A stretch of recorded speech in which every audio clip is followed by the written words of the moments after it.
Doctor Baba Saheb Ambedkar open university.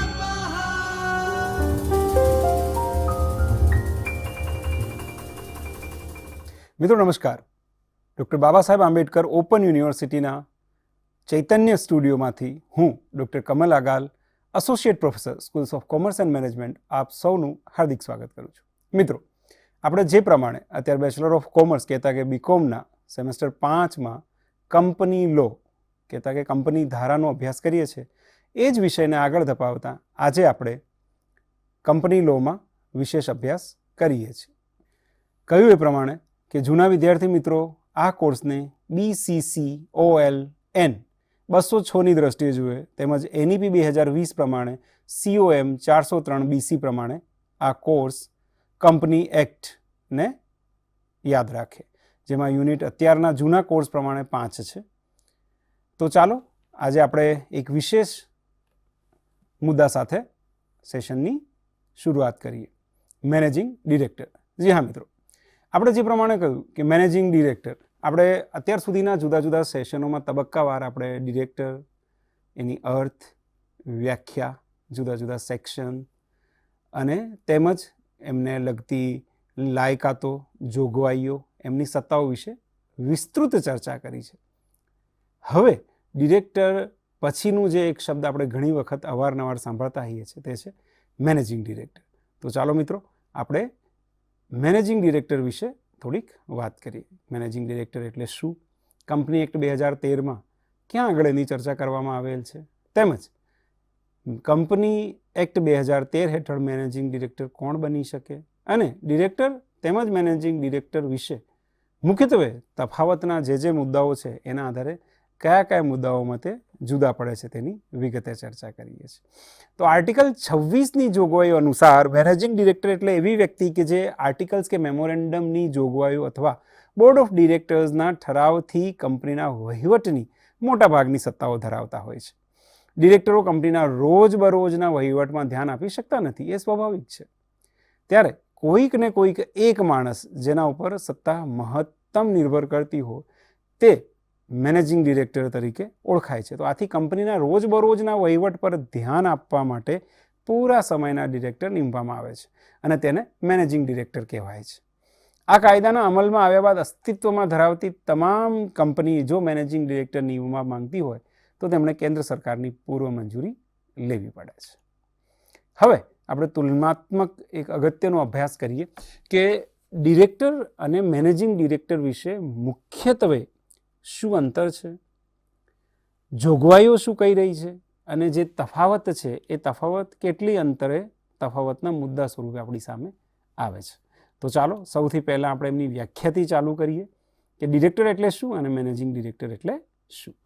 તો કંપનીના સંચાલન કરવા માટે કંપનીના શેર હોલ્ડરો દ્વારા ચૂંટાયેલા પ્રતિનિધિને ડિરેક્ટર કહેવામાં આવે છે. એટલે કંપનીનું સંચાલન, મુખ્યત્વે સંચાલન એટલે કેવું સંચાલન એની પણ આગળ વાત કરી. તો એ સંચાલન કરવા માટે કંપનીના શેર હોલ્ડર્સ છે. આપણે જાણીએ છીએ કે શેર હોલ્ડર્સના ઇન્વેસ્ટમેન્ટ થકી જ કોઈ પણ કંપની ઊભી થતી હોય છે. જ્યારે મોટા સ્વરૂપની વાત થતી હોય છે ત્યારે તો એ ઇન્વેસ્ટર્સ પોતાના હિતો જોખમાય ના, એ હિતો સચવાઈ જાય એનું ધ્યાન રહે, એવા પાવન ઉદ્દેશ્ય અથવા ઉમદા આશય સાથે જ્યારે કોઈ વ્યક્તિને ચૂંટી કાઢે છે ત્યારે એને ડિરેક્ટર કહેવામાં આવે છે. કંપનીના રોજિંદા કામો કરવા માટે બોર્ડ ઓફ ડિરેક્ટર્સ પોતાનામાંથી એકની મેનેજિંગ ડિરેક્ટર તરીકે નિમણૂક કરે છે. એટલે બોર્ડ ઓફ ડિરેક્ટર્સ એટલે આખું એક ગવર્નન્સ સ્ટ્રક્ચર છે. એમાંથી રોજબરોજના તમામ કામો, એ નીતિગત હોઈ શકે, નિર્ણયો હોઈ શકે, કંઈ પણ કામો જે કંપનીના લાભાનુલાભની સ્થિતિને સીધી રીતે ટચ કરતા હોય, એની સાથે જોડાયેલા હોય, એવા તમામ વિષયો પર રોજે બરોજ કામ જે કરી શકે એવી એક વ્યક્તિ કોનામાંથી નિમાય છે? બોર્ડ ઓફ ડિરેક્ટર્સમાંથી. તો એમને મેનેજિંગ ડિરેક્ટર કહેવાય છે.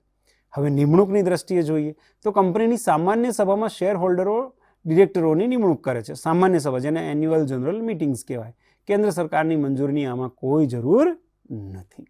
એટલે કે જ્યારે પણ એન્યુઅલ જનરલ મિટિંગ કે સામાન્ય સભા થતી હોય ત્યારે શેર હોલ્ડર્સો પોતાનામાંથી ડિરેક્ટરની નિમણૂક કરે છે અને એના માટે કોઈ પૂર્વવત સરકારની મંજૂરી લેવાની જરૂર નથી. જ્યારે કે બોર્ડ ઓફ ડિરેક્ટર્સ દ્વારા તેમનામાંથી જ એકની મેનેજિંગ ડિરેક્ટર તરીકેની નિમણૂક કરવામાં આવે છે. કેન્દ્ર સરકારની પૂર્વ મંજૂરી મેળવવી ખૂબ જ આવશ્યક છે. એટલે આપણે બે વચ્ચેનું અંતર અહીંયા સ્પષ્ટ દેખાય છે કે ડિરેક્ટર્સ જે છે એના માટે ન કોઈ પૂર્વ મંજૂરી લેવાની જરૂર છે અને સામાન્ય સભામાં બોર્ડ ઓફ ડિરેક્ટર્સ જે છે એ શેર હોલ્ડર્સ ચૂંટી કાઢે છે. જ્યારે કે આપણે મેનેજિંગ ડિરેક્ટરની વાત કરીએ તો managing directors board of directors તેમનામાંથી જ એકની નિમણૂક મેનેજિંગ ડિરેક્ટર તરીકે કરે છે અને એના માટે પૂર્વ મંજૂરી લેવી સરકારશ્રીની, કેન્દ્ર સરકારની એ ખૂબ જરૂરી રહેલી છે. સંખ્યાબળની દ્રષ્ટિએ જોઈએ તો જાહેર કંપનીમાં ઓછામાં ઓછા 3 અને ખાનગી કંપનીમાં ઓછામાં ઓછા 2 ડિરેક્ટરની જોગવાઈ છે. એટલે હોવી જ જોઈએ. એક માણસની કંપનીમાં ઓછામાં ઓછા 1 ડિરેક્ટર હોવો જ જોઈએ. મહત્તમ સંખ્યા આર્ટિકલ દ્વારા નક્કી થાય છે કે મહત્તમ કેટલા ડિરેક્ટર્સ હોઈ શકે એ આર્ટિકલ ઓફ એસોસિએશન નક્કી કરે છે. જ્યારે કે સામાન્ય રીતે કંપનીમાં મેનેજિંગ ડિરેક્ટરની જો વાત કરીએ તો 1ની સંખ્યા હોવી જોઈએ. વધુ સંખ્યા માટે કોઈ જવાબદારી કે ફિક્સ સંખ્યા નિશ્ચિત નથી કે કેટલા મેનેજિંગ ડિરેક્ટર હોઈ શકે, પણ 1 સામાન્ય રીતે કંપનીમાં હોતા હોય છે. હવે એ જ તફાવતના મુદ્દાને આપણે આગળ વધાવતા હોદ્દાની સંખ્યા કે કેવી રીતે ક્યાં સુધી કેટલા રહી શકે છે. તો ડિરેક્ટરની વાત કરીએ તો ડિરેક્ટર્સ જે છે એ વધુમાં વધુ 20 કંપનીઓમાં ડિરેક્ટર પદ ધારણ કરી શકે છે. ખૂબ જ સારી વાત છે કે જેને આ વિષયોમાં રસ હોય, જેનામાં પોતામાં ક્ષમતા હોય, આ વિષયમાં કામ કરવાની કાબિલિયત હોય, જેને કહી શકાય કે એડમિનિસ્ટ્રેટર તરીકે પોતાની જાતને જેઓ મૂકી શકવાની સક્ષમતા ધરાવતા હોય, તેઓ 20 કંપનીઓ સુધી જુદી જુદી રીતે પોતાનું ડાયરેક્ટરપણું ક્લેમ કરી શકે છે, ત્યાં ડિરેક્ટર તરીકે કામ કરી શકે છે. જ્યારે કે મેનેજિંગ ડિરેક્ટર વધુમાં વધુ કંપનીઓમાં મેનેજિંગ ડિરેક્ટર પદ ધારણ કરી શકે તે 2 છે. 2 કંપનીઓમાં જ તે મેનેજિંગ ડિરેક્ટર રહી શકે છે. કારણ કે આપણે જેમ વાત કરીએ એમ કે રોજબરોજના તમામ કામો કરવા માટે, એટલે એમાં નીતિગત નિર્ણયો હોય, ન્યાયિક નિર્ણયો હોય, રોજબરોજના એડમિનિસ્ટ્રેટિવ ડિસિઝન્સ હોય, ડેવલપમેન્ટને લગતા ડિસિઝન્સ હોય, તો એક માણસ એકથી વધુ એટલે કે 2 કંપનીઓમાં રહી શકે તેથી વધુ મેનેજિંગ ડિરેક્ટર ના રહી શકે. કેમ? કારણ કે એમને પૂરતો સમય 2 કંપનીઓમાં આપવો જ પડે. એનાથી વધુમાં જો એ કરવા જાય તો પોતાના કામને સહેજે ન્યાય ના આપી શકે તે સર્વવિદિત છે. તો ડિરેક્ટર્સ એ 20 કંપનીઓ સુધી જઈ શકે છે, પોતાનું ડિરેક્ટર પદું રાખી શકે છે. જ્યારે કે મેનેજિંગ ડિરેક્ટર ફક્ત 2 કંપનીઓમાં ડિરેક્ટર તરીકે, મેનેજિંગ ડિરેક્ટર તરીકે કામ કરી શકે છે. હોદ્દાની મુદતની વાત કરીએ તો 2/3 ભાગના ડિરેક્ટરો ક્રમ અનુસાર અથવા આર્ટિકલ્સની જોગવાઈઓ મુજબ એક સરખા છે, નિવૃત્ત થઈ શકે છે અને 1/3 ડિરેક્ટરો એ કાયમી રહે છે. એટલે આ ચક્ર ફરતો રહે છે. મુદ્દે 2/3 નીકળ્યા, 1/3 છે, ફરી 2/3 ઉમેર્યા, ફરી એમાંથી 2/3 નીકળ્યા. એટલે આ સતત ચાલતી પ્રક્રિયા છે. પણ 1/3 ડાયરેક્ટરો કાયમી રહે. કાયમી એટલે માણસ તો બદલાય છે પણ એટલા સંખ્યામાં, વાત સંખ્યાની છે. જેમ કે 15 જણ હોય તો એનો 3જો ભાગ એટલે કે 5 જણ રહે અને 10 જણ નીકળી જાય. ફરી 10 ઉમેરાય, એમાંથી 10 ફરી નીકળી જાય અને 5 રહે. એટલે જે પ્રમાણે મેથડ પ્રમાણે લીફો ફીફો જે હોય, આમ જનરલી જે જૂના હોય એ નીકળે, નવા ઉમેરાય. આ સામાન્ય નિયમ છે. જ્યારે કે મેનેજિંગ ડિરેક્ટરની મુદત 5 વર્ષની હોય છે. 5 વર્ષ પછી બીજા 5 વર્ષ માટે પુનઃ નિમણૂક કરી શકાય છે. એ અગેન બોર્ડ ઓફ ડિરેક્ટર્સ ઉપર મેનેજિંગ ડિરેક્ટરને ફરી વખત ટર્મ આપવી, ચાન્સ આપવો કે કેમ, એ બોર્ડ ઓફ ડિરેક્ટરનો નિર્ણય છે. બાકી સામાન્યતઃ 5 વર્ષ માટે રહેતા હોય છે. ડિરેક્ટર પદની વાત કરીએ તો દરેક ડિરેક્ટર મેનેજિંગ ડિરેક્ટર પદ ધારણ કરી શકતા નથી. બહુ સાચી વાત છે કે દરેક ડિરેક્ટર છે પણ એ મેનેજિંગ ડિરેક્ટર નથી. બટ દરેક મેનેજિંગ ડિરેક્ટર એ ડિરેક્ટર પદ તો ધારણ કરેલું જ છે એટલે જ એ મેનેજિંગ ડિરેક્ટર બને છે. ફરી આના ઉપર વાત કરું, કારણ કે ઘણી વખત શું થાય છે, પરીક્ષાની દ્રષ્ટિએ પણ આવા પ્રશ્નો પૂછાય છે કે દરેક ડિરેક્ટર એ મેનેજિંગ ડિરેક્ટર નથી, બટ દરેક મેનેજિંગ ડિરેક્ટર તો ડિરેક્ટર છે જ. સવિસ્તારે ચર્ચા કરો. તો ઘણી વખત વિદ્યાર્થીઓ મૂંઝવણમાં આવી જતા હોય છે કે આ પ્રશ્નની તો ક્યારે ચર્ચા થઈ નથી, આવો તો કોઈ પ્રશ્ન નહોતો, તો એના ઉપર શું વાત કરવી. તો બસ મુદ્દાની વાત એટલી જ છે કે એમાં આપણે મેનેજિંગ ડિરેક્ટર અને ડિરેક્ટર વચ્ચેનો તફાવત સમજાવવાનો, સવિસ્તાર એના જુદા જુદા એક્ઝામ્પલ્સ આપવાના અને સારી રીતે આપણે પોતાના ઉત્તર, જેને કહેવાય કે આપણે લખીએ છીએ અને ન્યાય આપી શકીએ એવી ફિલિંગ્સ આપણામાં આવી જવી જોઈએ. તો દરેક મેનેજિંગ ડિરેક્ટર જે છે એ ડિરેક્ટર છે, પણ દરેક ડિરેક્ટર મેનેજિંગ ડિરેક્ટર બની જ જાય કે બને છે કે બનશે જ એવું ક્યારેય નક્કી હોતું નથી.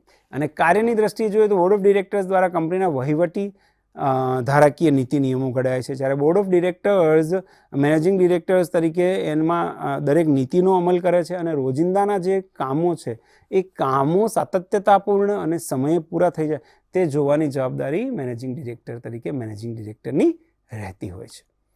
હવે વેતનની દ્રષ્ટિએ, કારણ કે જ્યારે પણ કોઈ પણ કામ કરે છે કે ક્યાં કોઈ પદ લઈને બેઠું છે સામાન્ય દૃષ્ટિએ, જેને બિઝનેસ વર્ડ કહીએ છીએ, કોર્પોરેટ વર્ડ કહીએ છીએ, જેને માર્કેટ કહીએ છીએ, તેવામાં જ્યારે કોઈ પણ નાની કે મોટી સત્તા લઈને બેસતા હોય ત્યારે ત્યાં ક્યાંક ને ક્યાંક પૈસા, વેતન, પુરસ્કાર કંઈક ને કંઈક આવતું હોય છે. તો તેવા સમયે આપણે અહીં જો વાત કરીએ કે ડિરેક્ટર્સ અને મેનેજિંગ ડિરેક્ટર્સને શું મહેનતાણું મળે, શું વેતન મળે, તો એના ઉપર છે કે કેન્દ્ર સરકારની મંજૂરીથી ડિરેક્ટરને માસિક કે વાર્ષિક વેતન આપી શકાય છે. સભામાં હાજરી દીઠ ₹1000નું મહેનતાણું આપી શકાય. અને જો કંપનીના મેનેજિંગ ડિરેક્ટર તો ચોખ્ખા નફાના વધુમાં વધુ 1% અને કંપનીના મેનેજિંગ ડિરેક્ટર ન હોય તો ચોખ્ખા નફાના વધુમાં વધુ 5% સુધી ડિરેક્ટરને વેતન આપી શકાય છે. સમજવા જેવી વાત છે કે મેનેજિંગ ડિરેક્ટર જો ના હોય તો ચોખ્ખા નફાના 1% અને કંપનીના મેનેજિંગ ડિરેક્ટર ન હોય તો ચોખ્ખા નફાના વધુમાં વધુ 5% સુધીનું મહેનતાણું ડિરેક્ટર્સને સામાન્ય રીતે વેચી શકાય. જ્યારે મેનેજિંગ ડિરેક્ટરને માસિક વેતન આપી શકાય જો કંપનીના મેનેજિંગ ડિરેક્ટર એક જ હોય તો ચોખ્ખા નફાના 5% અને કંપનીના મેનેજિંગ ડિરેક્ટર એકથી વધુ હોય તો ચોખ્ખા નફાના 10% સરખા ભાગે વેતન આપી શકાય છે. એટલે આ સમજવું બહુ જ અગત્યનું છે આપણા માટે કે વેતન, જેને કહીએ ને કે પુરસ્કાર, આર્થિક લાભ, કારણ કે કોઈ પણ માણસ જ્યારે બજારમાં કોઈ પણ ધંધા સ્વરૂપે કોઈ પણની સાથે જોડાય ત્યારે ક્યાંક ને ક્યાંક અર્થ વચ્ચે આવે છે. દરેકને એવી આશા હોય કે મને કંઈક મળે, બરાબર. તો શું મળે છે ડિરેક્ટર તરીકે અને મેનેજિંગ ડિરેક્ટર શું મળી શકે છે એની આપણે ચર્ચા કરી છે. હવે નિવૃત્તિની વાત કરીએ તો દર વર્ષે 2/3 ભાગના ડિરેક્ટરો ક્રમાનુસાર અથવા આર્ટિકલની જોગવાઈઓ મુજબ એકી સાથે નિવૃત્ત થાય છે. જ્યારે મેનેજિંગ ડિરેક્ટર જે છે એ 5 વર્ષ માટે નિમણૂક પામે છે અને બીજા 5 વર્ષ જો બોર્ડ ઓફ ડિરેક્ટર્સની હા હોય અને એ ઈચ્છે તો એમને ફરી નિમણૂક આપી શકે છે. હવે તફાવતના મુદ્દામાં આગળ આપણે જો ઉમેરીએ તો હોદ્દા પરથી દૂર કેવી રીતે ડિરેક્ટર્સ અને મેનેજિંગ ડિરેક્ટરને કરી શકાય છે. તો સામાન્ય સભામાં ઠરાવ કરીને સામાન્ય રીતે આમ કહી શકાય ને કે ડિરેક્ટરને દૂર કરી શકાય છે. અલબત્ત તે માટે ડિરેક્ટરને કોઈ ખાસ નોટિસ આપવી પડે જ, અલબત્ત ખાસ નોટિસ આપવી જ પડે ડિરેક્ટરના કેસમાં. જ્યારે મેનેજિંગ ડિરેક્ટરના કેસમાં શું છે કે સામાન્ય સભામાં ઠરાવ વડે દૂર કરી શકાય છે અને તેમને મેનેજિંગ ડિરેક્ટર માટેની ખાસ નોટિસ આપવાની કોઈ જરૂર રહેતી નથી. જ્યારે ડિરેક્ટર હોય ત્યારે એમને ખાસ નોટિસ આપવી પડે કે તમને આ કારણથી સામાન્ય સભામાં દૂર કરવાનો નિર્ણય લેવાયો છે, કાં તમને આ નિર્ણય લેવામાં આવશે, એવા પગલાઓ લઈ શકાય છે. તો એ પ્રી ઇન્ટિમેટેડ કરે છે એમને બોર્ડ ઓફ ડિરેક્ટર્સ. જ્યારે મેનેજિંગ ડિરેક્ટરના માટે એ કોઈ વસ્તુ લાગુ પડતી નથી. કોઈ પણ સંજોગોમાં જ્યારે સામાન્ય સભામાં ઠરાવ થાય તો મેનેજિંગ ડિરેક્ટરને આપમેળે દૂર કરી શકવા પણ સામાન્ય સભા એ પાવર પોતાની હસ્તક રાખે છે. હવે હોદ્દા ગુમાવતા વળતર શું મળે છે એની વાત કરી લઈએ. તો ડિરેક્ટરોને હોદ્દો ગુમાવવા બદલ વળતર આપવામાં આવતું નથી અને જ્યારે અમુક સંજોગોમાં મેનેજિંગ ડિરેક્ટરને હોદ્દો ગુમાવવા બદલ વળતર આપવામાં આવે છે.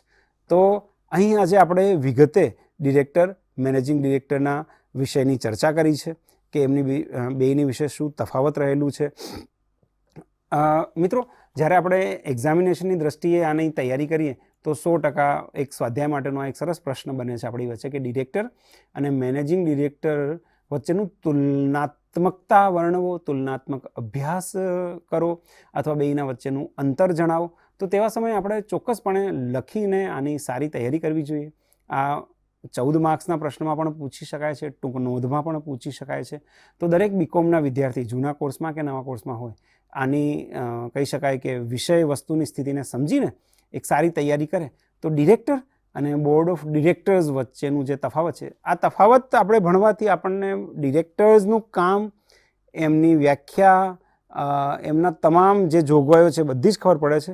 એવી જ રીતે મેનેજિંગ ડિરેક્ટરની સાથેનું કામ, અર્થ, વ્યાખ્યા જે કહીએ એ બધું જ એની મેળે જ ક્લિયર આપણું થઈ જાય છે. તો એવી સ્થિતિમાં આપણે 100% બેનું તુલનાત્મક અભ્યાસ કરી અને કહી શકાય કે કમ્પેરેટિવ સ્ટડી જો કહીએ તો પણ બેયની વચ્ચેનો આપણને કમ્પેરેટિવ સ્ટડી ખ્યાલ આવે.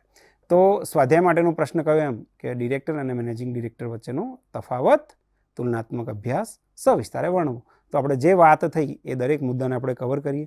તેમજ બીજું આપણને કંઈ પણ રેફરન્સ મટીરિયલ મળે, આપણી પાસે યુનિવર્સિટીની SLM પણ અવેલેબલ હોય છે, જે ઓનલાઈન પણ અવેલેબલ છે, તો એમાંથી પણ વાંચીને આપણે આપણા નોટ્સ તૈયાર કરી અને એક્ઝામિનેશન્સની સારી તૈયારી કરી શકીએ છીએ. તો આજ માટે અહીં સુધી મિત્રો. હવે નેક્સ્ટ સેશન્સમાં ફરી જે ભાગ આપણું બાકી રહેલ છે કંપની એક્ટમાં, તેના વિશે વિગતે ચર્ચા કરીશું. નમસ્તે. स्वाध्यायः